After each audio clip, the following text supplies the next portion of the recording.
Hello, and a very warm welcome to this year's Q Community event. My name is Tanya Mason. I'm Q's Community and Collaborative Change Manager, and it's so great to see so many of you today. A huge welcome to you all. I hope that you were able to join our networking session earlier on today with Jorium. And I'm sure you'll have the opportunity to make some really great new connections this afternoon, and also enjoy reconnecting with people that you may not have seen in some time. So if you've been part of the Key community for a good long while, hello, it's lovely to see you again. And for those newer members, welcome. We're so glad that you've joined us. The Q community event really aims to provide all of you with time to re-energize and to be inspired and to be reminded of the power of collective learning and collaboration. And we really want to showcase the brilliant work that's taking place across the Q community, and hope that you'll be inspired to take something valuable back to your day-to-day teams and networks. But mostly what we really want is for you to enjoy connecting with new people, and as I said before, also reconnecting with each other, because that's always really restorative and really meaningful, isn't it? So let's start to get to know each other a little bit more. I have 3 sentence starters for you to complete in the chat, and I'll be able to see what you're posting. So the very first one is something I associate with autumn is.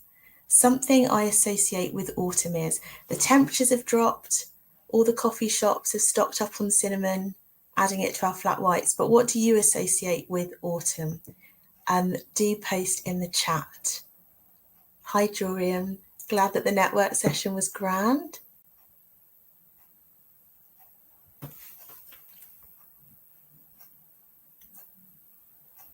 So something I associate with autumn is conkers. Alex, I'm right there with you. I collect a new one at the start of every autumn. Leaves, candles.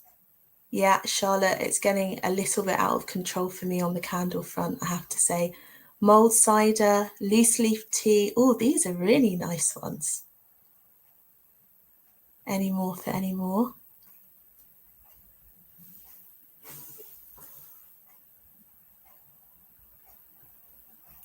Oh, very cozy.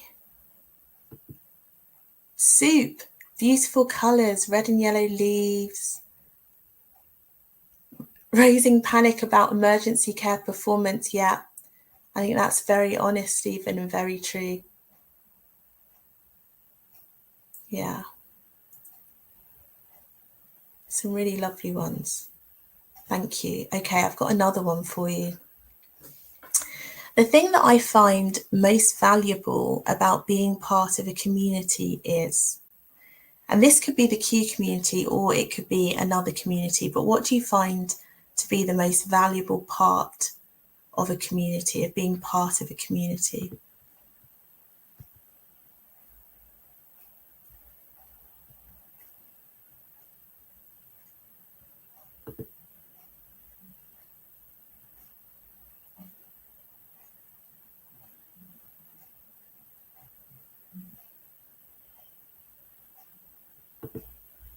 A sense of belonging.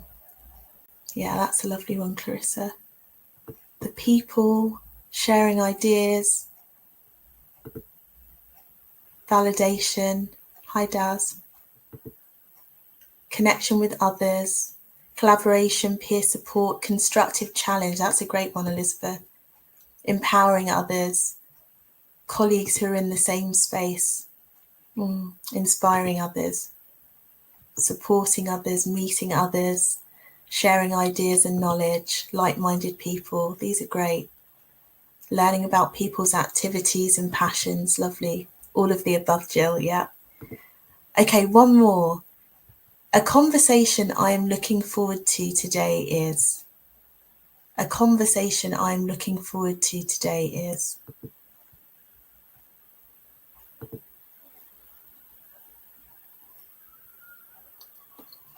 Being with people who share values, a broadening perspective on what works and what doesn't in improvement, opportunity for collaboration, connecting with others and wider perspectives. It's a great one, Mandy. Any more? What conversations are you most looking forward to having today? Reviving my Q membership. I like that one, Jono. The Q community event is always a great way to do that, to reconnect you with us. So we're glad that you're here, to be inspired and encouraged. Great. Some really lovely ones. Thank you, everyone. Thank you. It's always really nice to see how people respond to those. So we really do have a fantastically varied afternoon planned for you. You'll be very pleased to hear. And I'm going to briefly talk you through what's in store.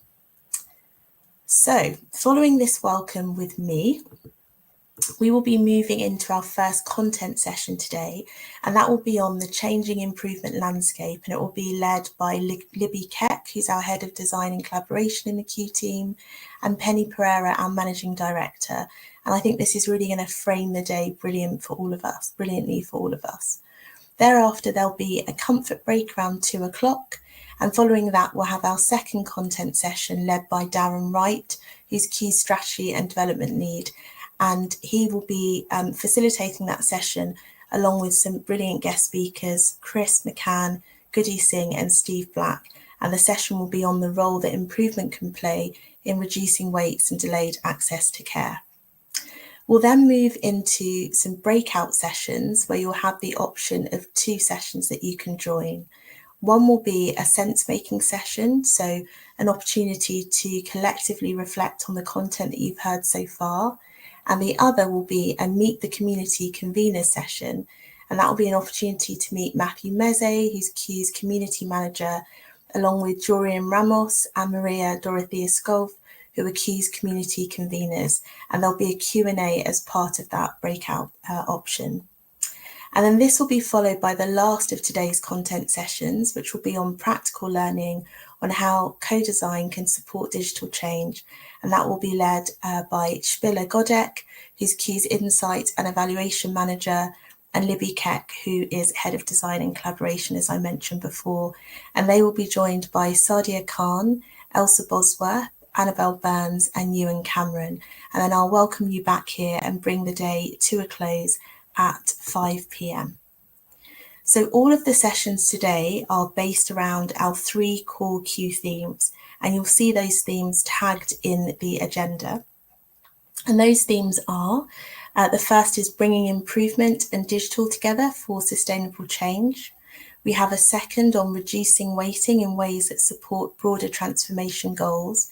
And lastly, enabling integrated improvement across sectors. And that theme has the most presence in day 2 of the annual event tomorrow, for those of you that will be joining us then.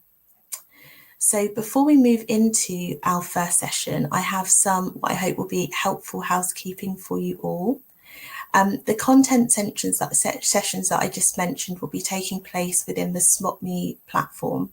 But for the breakout sessions, they will be taking place on Zoom. So those are the sessions around 3:20. So you will need to click on the link in the session description to access those. We are providing live captions for the live stream sessions. So to view the captions, if you click on the stream text link in the chat, the link will open and the captioner's text will appear in the screen as they type. And further information is posted on the homepage and in the resources section. And you'll be able to find slides and resources relevant to each session in the session description, and these will all be collated into the resources tab also. It would be great to see you posting to the homepage about what you were learning throughout the event. We love to see your reflections.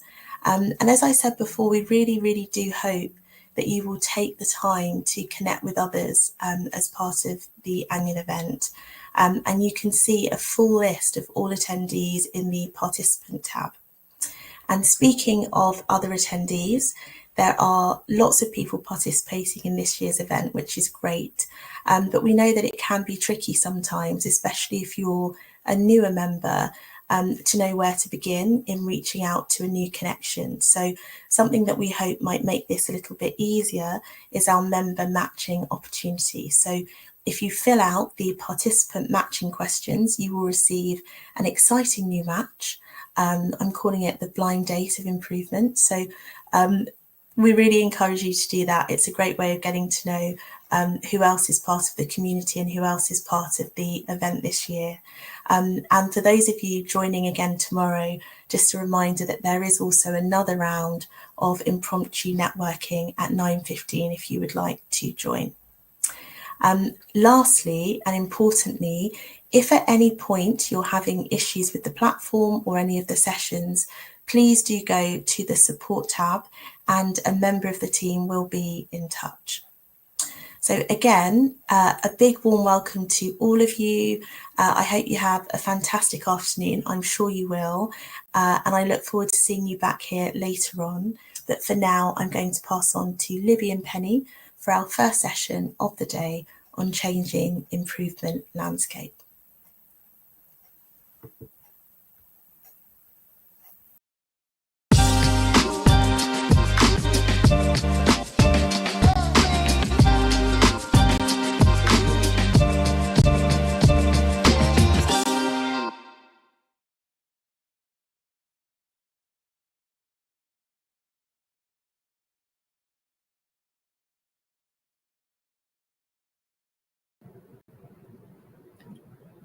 Thank you very much. It's fancy, that music, isn't it? I'd like that intro to every time I speak.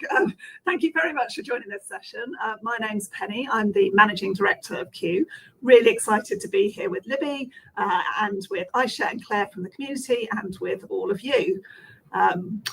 We've got 45 minutes together to step back, reflect on how improvement is evolving as a field and explore what that means for us individually and collectively. Q's a great place to understand the wide range of ideas and methods that people are now using to tackle the kind of complex challenges the health sector is facing. But we don't often have time to explore together what's in our respective improvement toolboxes.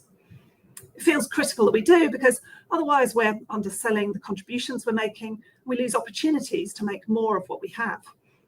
The first half of this session will look into what we each use in our work, and then the second 20 minutes out to what that means. By the end of this session, I'm kind of confident that you'll feel as fired up as I do about the work that we're all doing together. Now, part of me would really like to start with a story that pretends that my improvement tools are as neatly ordered as this. Now, I'm sure there will be Q members here who have that kind of ideal, well-ordered selection of methods. But I guess I've added tools in a more ad hoc way over my career. So I guess what I use is more like my actual toolbox here that is kind of sprawling over the shelf that's under the stairs. And when I brought it out to take a photograph of it, I realised, yes, there were 2 spirit levels and a kid's harmonica in it. Nonetheless, I decided to stick with that metaphor of having an improvement toolbox. It stuck with me because what we do often feels like a kind of craft with lots of different tools which we draw on to fix practical problems. In a minute, we're going to have a go at drawing what's in our box of tools, recognising that will look quite different for each of us. You won't need to make yours public, but Claire and Aisha have volunteered to share theirs, and I'm going to take a couple of minutes to share mine to get us going. Now, I guess I've been doing improvement a fairly long time. I've jumped between lots of different roles in my 23 years in the health service. I do know about a few things besides improvement, but not much. So my box is full of stuff where others have specialised. I'm a methodological spanner rather than drilling deep, you could say. The first layer of methods that came to mind were those that sort of line the bottom of my toolbox, as it were. They're a set of kind of technical tools or kind of whole methodologies that I've carried around longest since first getting to grips with improvement in a hospital. While I don't use them in practice so often, they still ground what I do and how I think about things. Then the next set of things I found myself adding were tools that are about the kind of process of making change happen. There's specific methods here, but this is where the idea of tools maybe becomes particularly limiting, I found. I realised there's also values, experience that are as important in guiding how we work with people. I guess I've learned that this set of things needs to be part of the mix of any job for the solution that we come up with to stick, whether that's work with an individual clinical team or designing a national programme. As the jobs I've taken on have got more ambitious in scale, the tools of collaboration have become more and more important. Finally, I reflected on how the tools I've used have varied with the work. So now I do work that's mainly about kind of creating a supportive environment and structure for improvement at a national level. I've realised, particularly at this level, the methods and ideas I find myself reaching for, they go beyond what I think of as kind of core improvement. So using service and network design concepts, for example. So I don't know, I hope that's interesting. Before we get stuck into drawing our own boxes, why does this matter? Why am I suggesting that we spend 45 minutes on method when there are really pressing challenges in healthcare? Shouldn't we just be rolling up our sleeves and getting on with it? Well, I think there's 4 reasons that I suggest make this worth our time, given how critical our work is right now. Improvement's much more than tools, but the method does matter if we're to be confident of delivering. This exercise could help us think of things that lied buried that we need to dig out. So, for example, with waiting times back up to and beyond where they were when I first started working for the NHS, I wonder how many of us are making full use of those methods for, excuse me, for managing demand, capacity and flow, the tools precisely designed for fixing these problems that were used pretty widely when we first got waits down. Taking 15 minutes to put our individual and perhaps team toolbox in order should mean that we're able to respond more quickly and confidently to the issues we're trying to fix. That's important to us, but also to how we communicate our work and engage others. All improvement's collaborative. I can share my mess of a personal toolbox with you, but I'd lose others pretty quickly if we presented a kind of jargon bundle of tools without being able to describe how they'll help. So I hope you'll find it useful just to spend a few minutes unpacking your own toolbox, and then we'll step back to look at the patterns across the tools that we use. When we do, I think you'll be surprised at how far what we're doing has evolved and spread. Over to you, Libby. Thank you so much, Penny, and hi everyone. So my name is Libby and I'm Head of Design and Collaboration in Q. And as Penny has just shared there, we're now going to take some time individually to reflect on what makes up our improvement toolbox. And I'll start with a couple of clarifications because we've used this phrase improvers toolbox a few times already in this session. And we mean it very broadly. So I would define it as the tools, methods and approaches that we use to do our improvement work. And as Penny shared in her example, this could be an approach that's very well defined, so something like the theory of constraints that was on her visual. Or it might be something more about kind of how we work, so the habits of an improver and the kind of values that you may bring out in your work. And the boundaries of what make up your toolbox are obviously therefore subjective and completely up to you. So they could come from kind of structured training, from your frontline improvement work, from books you've read or people that have inspired you along the way. And what I'd like you to do for this activity is to get a blank sheet of paper and pen and begin to kind of note down and visualise your improvement toolbox. And we may all approach and conceptualise this differently. So you may think of a very physical toolbox in the way that Penny just did with her example. You may think of it more as a kind of journey, so reflecting on kind of where you've started, where you've been and where you're going. Or you might think of it more as a kind of a mind map that shows some of the different influences that have informed how you work and how they connect up to inform your practice now. Or of course, you may think of something else entirely. And this isn't about getting to a perfect picture, as you can hopefully tell from my very rudimentary diagrams that you've got on the screen here.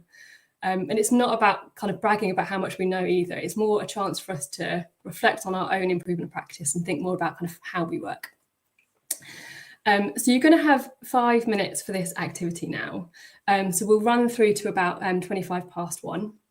Hopefully, if the tech allows it, we'll have some nice kind of concentration music that will play in the background. And we'll let you know when the time is up.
Right, so that is the end of our 5 minutes for this activity, and I hope you found some of that time useful to just begin to reflect on your own improvement practice.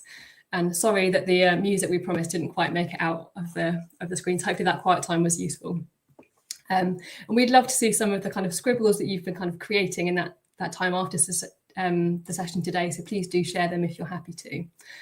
I'm now going to invite in two key members, Aisha Borowi and Claire Fountain, who have very kindly completed this activity in advance and agreed to share with us some of their reflections from today's session.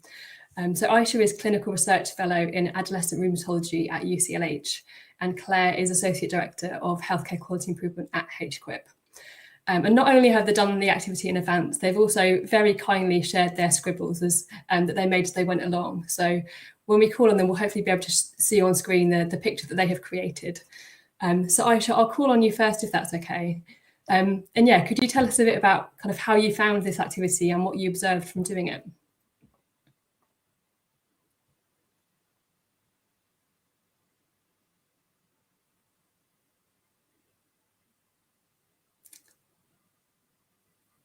Doesn't sound like we can hear you at the minute, Aisha. I know you're having a few technical problems with your video, so it may be connected.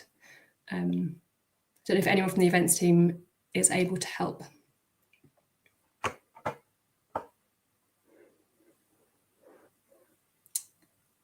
If not, we can maybe go across to Claire first and we can see if we can solve the issues in the background. Okay, can you hear me now? Yes, Aisha, we can hear you. Perfect. Oh, hello. Yeah, apologies. I have a technical issue today, although I passed the test when we test the system. The things you can never prepare for. Well, thank you, Aisha, for joining us. No worries. Thank you so much for having me. So yeah, as you can kind of see on the screen here, we've got the picture that you shared with us from a few weeks ago. So yeah, if you could share with us a little bit about how you found the activity, that would be fantastic. Thank you so much. It's a great pleasure to join you all today. So it was early in my career that I learned about the importance of embedding improvement into routine practice. My interest initially sparked through the Darcy Fellowship Program and spending time with IHI Open School, where I developed my capabilities in system of profound knowledge, as you can see in the roots of my tree, and also in system leadership, coaching, co-productions, seeing the whole person, as you also can see in the trunk of my tree. So following that experience with the Darcy Fellowship, I went back to my training program feeling very confident that I can make a change in areas of unmet needs. And unfortunately, every single attempt to make a change failed. Because generally in medical training, the training program is primarily shaped around the biomedical model of care. I was trained to tell my patient what to do, and when it comes to improvement work, I was mainly told advised by my supervisors to do projects that ultimately relate to their experience with the system. And also they have my interests at heart. So they wanted just with the best intentions to influence the way how I make a change. But toward the end of my training, I felt unsatisfied that I'm not providing holistic care, particularly to young people. And I also felt locked in a system that failed to invest in me, despite the knowledge and skills I gained over the years. So I decided to take time out of my training and spend time in adolescent rheumatology, where I'm doing research fellowship. And for the very first, sorry, can you hear me? Yeah, we can still hear you, Aisha.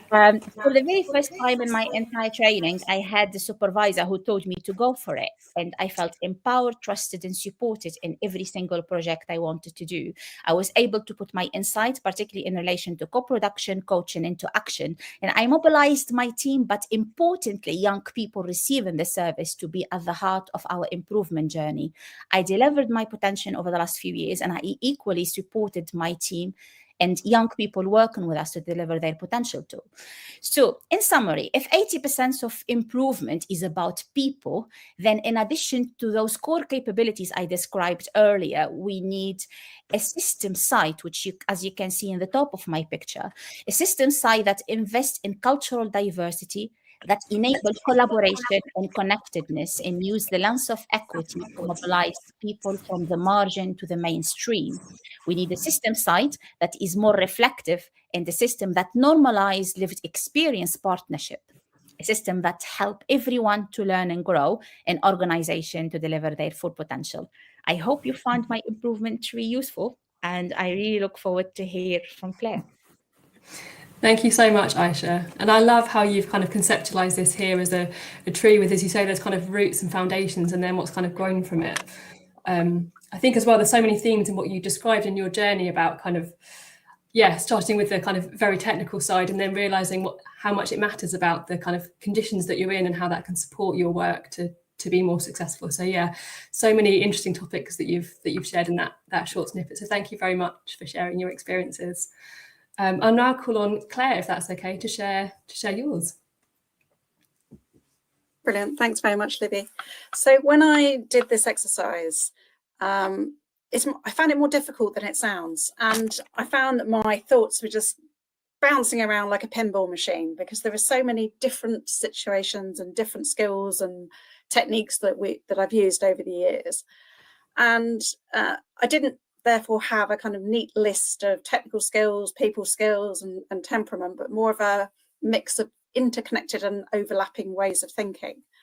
So thinking back on, next slide please, thinking back over my journey has helped me to think about the way that my understanding of improvement has changed, and almost like given me different lenses over time. Libby, if you click a few clicks forward and I'll explain as we go forward.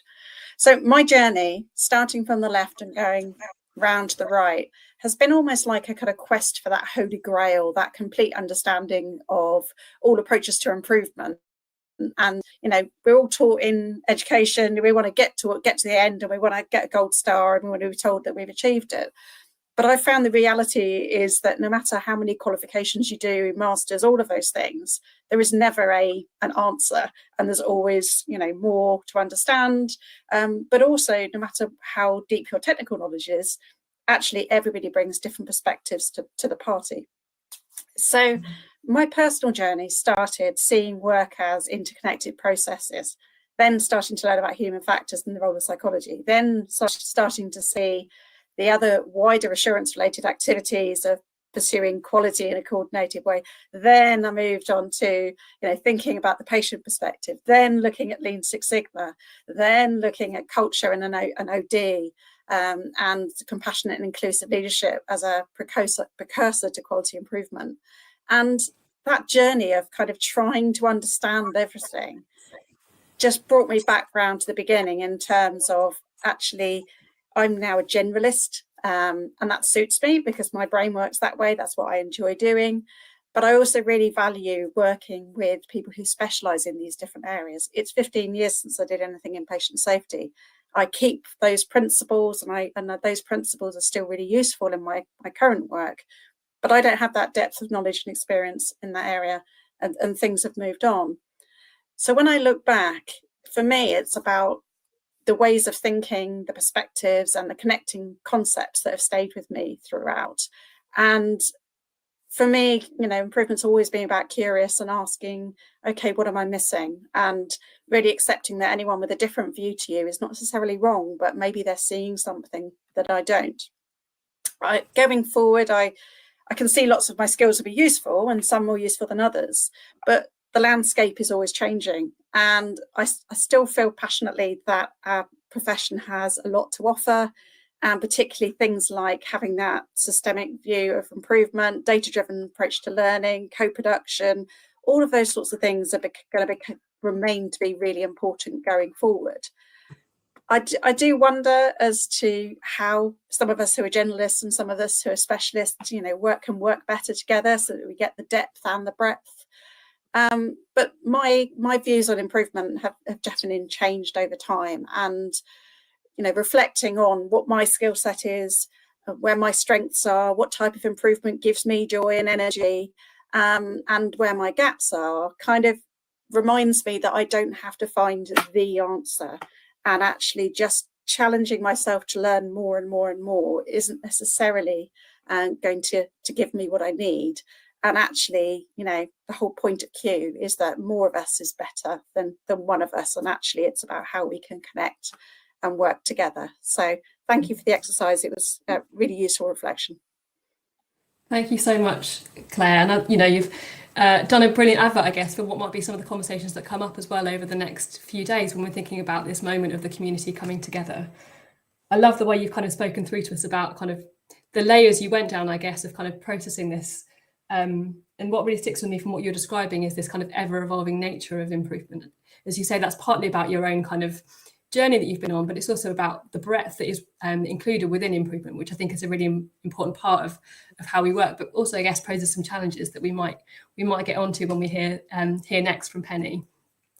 Thank you both so much for sharing that with us. And I can see it's already prompted a few thoughts in the chat. Please do continue to share more reflections as we go through the session. And hopefully from this short activity, it's starting to prompt a few thoughts for everyone about your own improvement practice.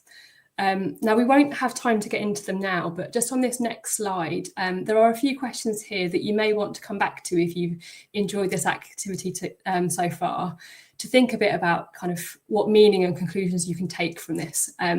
So questions to think about kind of what you're noticing, what patterns and conclusions you can see, and what this might tell you about kind of how you're approaching your improvement work. So these will be available in the slide deck after today if you want to revisit them. And I'll pass back now to Penny, who'll take us through the next part of the session. Thank you, Livy. Thank you, Aisha and Claire. That was just fabulous to hear those examples, the reflection this exercise has prompted. I guess more than a toolbox, what a treasure trove we have. What a wealth of different methods and ideas in this virtual room, and then just like think about what there is across the community as a whole. It feels like really worth celebrating, enjoying that richness. But I'd like us to use this opportunity amongst friends to also ask ourselves some more challenging questions. Is some of our treasure buried? Are we investing it wisely on the big bets for improving care now and in the future? What more might we do if we club together? Improvement is a field that feels really exciting, adaptive, inclusive of all sorts of different methods and domains, but is there also the potential to get a bit lost? To explore this, we're going to zoom out now from individual tools and treasures. So to swap analogy, let's think about improvement as a landscape, as a long-term UK-wide community backed by the Health Foundation's history in improvement. We've been kind of standing alongside people doing and researching improvement for many years. That means that we're able to kind of take the helicopter view, and we've spotted some kind of macro patterns that we'd like to test with you. This is a simplification, but looking at the treasure map of this landscape, we've charted 4 broad modes of improvement work that we see happening. There's what you might think of as our home ground, so that iteratively qualitative improvement that's been the basis for addressing so many quality and safety issues over the years. As our ambitions have increased, we think there's work that's seeking to transform pathways and care models, and increasing interest in work that's seeking to shift the whole operating model for organisations. While sharing core improvement principles, there are additional kind of ideas, methods and activities that are being brought into this sort of work, including from adjacent territories of OD, leadership and service design, for example. There's also lots of work happening in the community that's grown up around a particular innovation, often helping kind of tech or other innovations be targeted and scale more effectively, or perhaps using social movement methods to generate energy around a particular need. The Health Foundation is going to be publishing a report the week after next, and as part of summarising the case for improvement, it will describe this in a bit more detail, drawing on discussions we've been having with our Q country partners. Now, this is a simplified view of the world, I know. To stretch the analogy, there's many paths through this, as kind of Aisha and Claire's examples illustrate. There's disputed territories, there's no hard boundaries. I guess the main thing that we wanted to bring home to those outside the improvement world is that we've come a really long way as a movement, and that those people who think that improvement is just doing small projects with PDSAs need to catch up. Improvement ideas are being used in many more spaces, and we're collectively carrying more tools than is often recognised. I want us to kind of celebrate, be proud of the breadth of our relevance and contribution. So I'm really hoping that you'll use the publication that we put out to start some conversations locally about how improvement is being used where you work. And while we're together now, I'd also like us to reflect on what this means for us as people doing this work. I want to flag 4 things to pay attention to as we stride forth across this ever broader terrain. 4 things that I think are important to make the most of our skills and talents to get that kind of radical level of change that the health sector needs. So, firstly, as we kind of operate in more areas using more tools, we need to make sure that we're clear what's core. This will help us keep our sense of clarity and professional identity and make sure that the essential value of what unites our work doesn't get lost. I'd love your take on what's core to improvement, so we're going to be asking you that at the end of this session. My colleague Brian and I, with the input of many wise minds, distilled these 4 things. So, firstly, improvement takes a system view of challenges and solutions. Second, improvement brings a commitment to co-production with those who need, use and deliver services. And this is kind of critical to developing really credible interventions that can be sustained. Third, improvements an iterative process that relies on capturing and acting on data as real time as possible. That makes it a mode of change that's pragmatic, actually pretty adaptable to the resources available or to contextual changes. But those leading improvement learn fast that context matters. So our 4th point is that improvement seeks to create a conducive culture and organisational environment for change. What do you think? Would love to hear your views. Please scribble any thoughts on what you'd say, and we'll ask you at the end.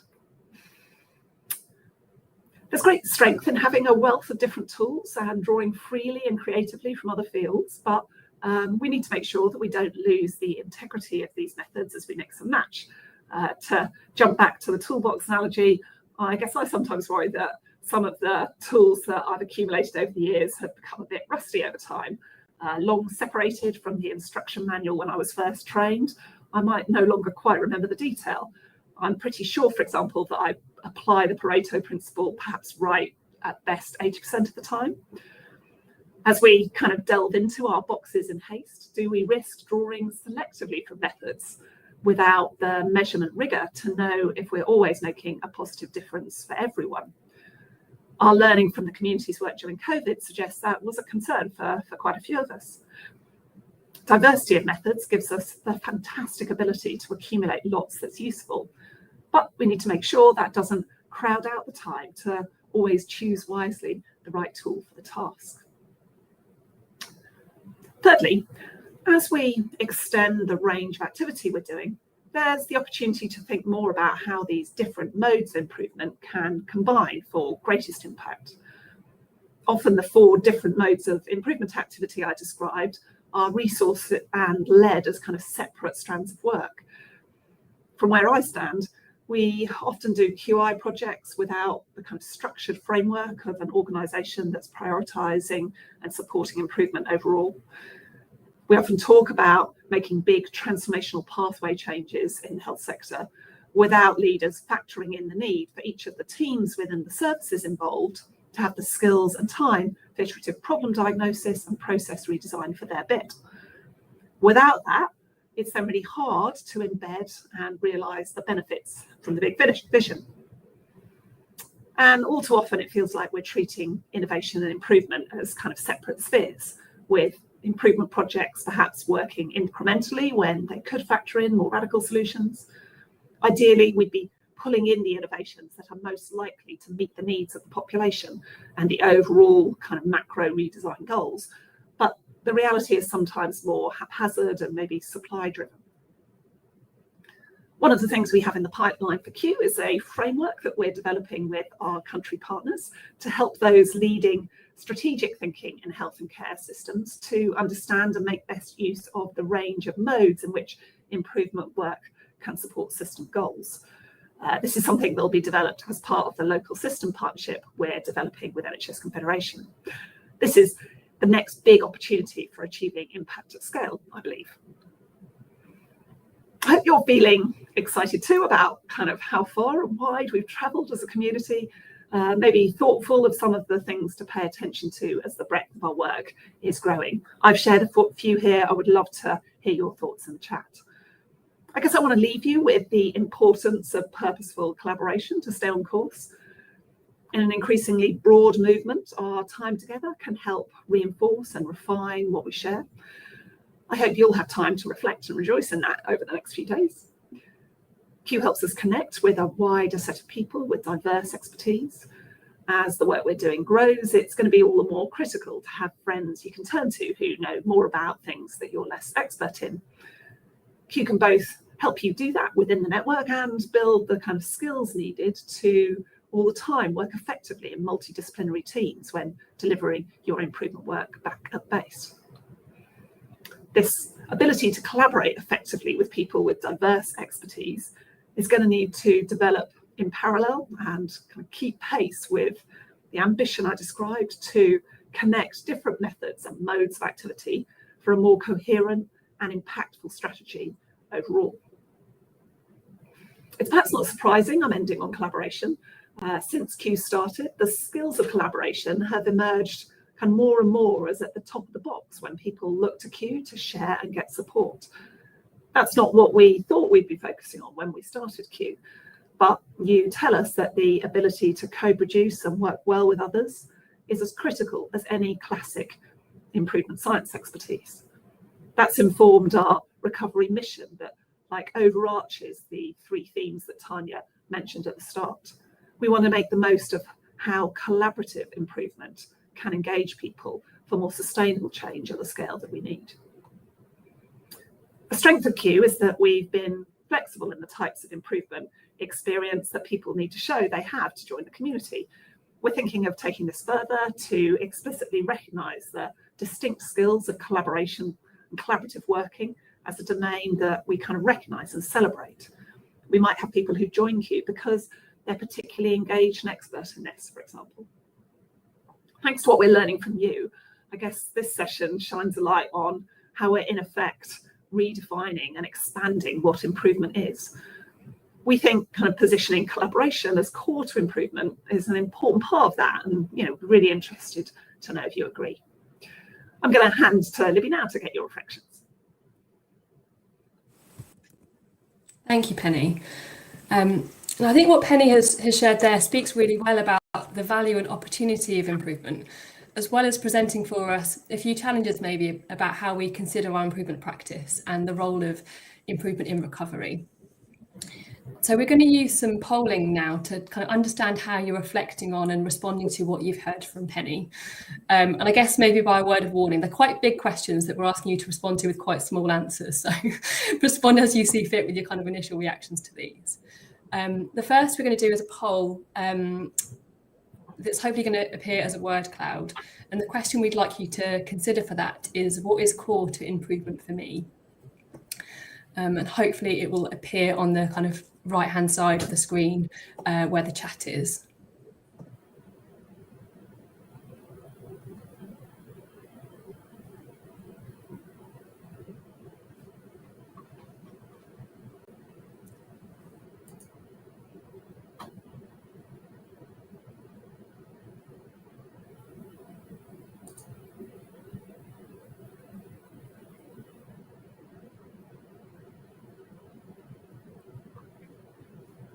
Looks like a couple of answers are starting to come through.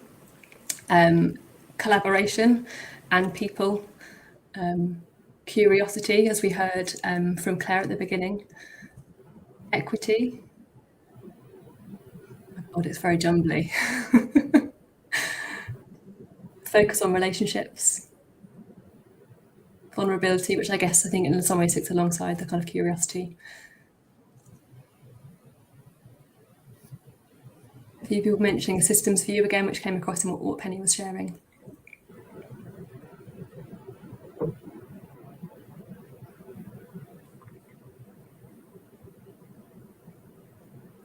There's a few as well coming through about, I guess, either both kind of co-design and being patient-centred. Yeah, curiosity coming through in a few different ways that people are describing it. So a lot about kind of how we work with others, I think, is definitely coming through as a really strong theme. I'll give it a few more seconds to see if there's anything else that's going to come through.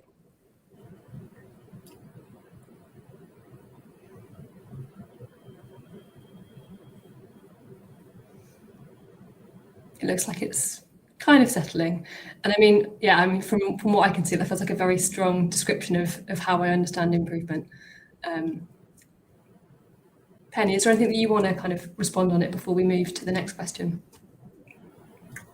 I guess just a reflection, it may be part of the exercise, that we started off with kind of methods and tools, and yet when you actually dig down to what's core, I'm not seeing any tools or methods actually described there.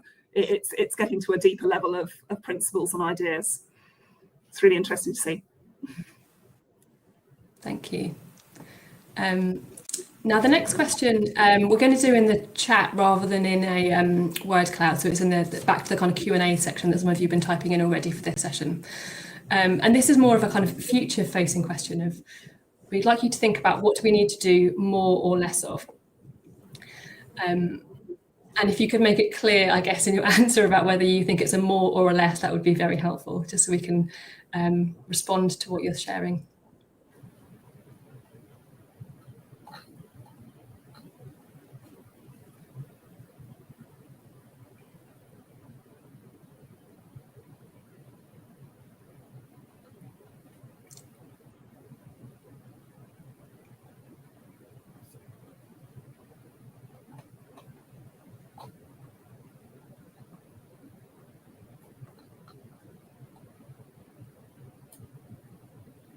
So first one from Abigail, more prioritisation. Maureen, more partnering. Less bureaucracy. Less talking, more action. Yeah, really interesting one from Sophia, more proactive than reactive, which I'm sure a lot of people would agree with at the moment. More grassroots. More time, more listening. Yeah, from Tracy, more political recognition and support.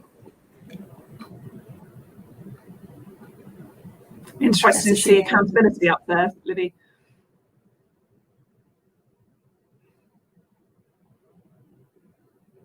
Yeah.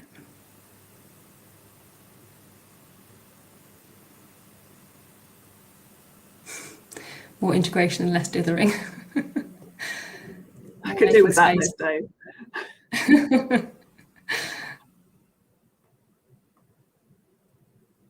Interesting one from Alex, more honesty, and then followed up immediately by Livette with more evaluation. And I think there's an interesting question about kind of how we share what doesn't work as well as what does, which I think is going to be the topic of a Q event coming up in the, later in the autumn, learning from failure. Is there anything you want to reflect on from this, Penny, before we move on? Oh, gosh, I feel like there's so much great stuff in here. More courage, ownership and accountability. Again, it's as much about the choices we make as part of the improvement work we do, and the choices that are made kind of around us, which is a really interesting theme in what's coming out. It's not so much, we need more PDSAs and fewer, I don't know, theory of constraints or whatever. It's something more contextual than that. Definitely. Now we just kind of share maybe a couple of ways that you can kind of continue this conversation. We're kind of aware that what we're sharing now is the start of a conversation rather than anything else. So there's an invitation really here. If you'd like to revisit and share your toolbox diagrams, then please do post them on the kind of platform that we have for this event or on social media. You may want to also reflect on, now you've heard from Penny, those kind of 4 principles she was talking about, how they may influence what you wrote to begin with at the beginning of this session. And if you would like the chance to have a discussion with other people who are attending the session today, then there are sense-making sessions built into the agenda. So the next one is coming up at 3:20. So please do attend there if you would like to get into more discussion. And Penny's just going to take us through now a few final parts about kind of where next from this. Thank you, Libby. Really enjoyed this session. So yeah, just flag a few things about where you might want to take this next to complement what Libby's already said. Please do reflect, share what you're thinking in the upcoming sessions at this event and the weeks ahead. We'd love to hear where you get to. There's going to be a Health Foundation briefing that's going to say more on the evolving improvement landscape that'll be coming out end of next week, we think. Please do read it, pass it on. If you have any thoughts on recognising collaboration as a distinct critical set of skills when we're talking about improvement and recruiting key members, for example, let us know. As you take what you learned through this event back to where you work, perhaps, think about how you could connect different modes of improvement to have maximum impact. Whether you're inspired by what you hear on reducing weights or do more with digital change. I guess think about the modes of activity that are needed to have the full impact that you're looking for, and tell us about it as you think about it. We'd love to hear. Use your collaboration resources as you do that. That could be our special interest group spaces, our skills for collaboration, collaborative change map, for example. The liberating structures, the networking skills that we support members to build.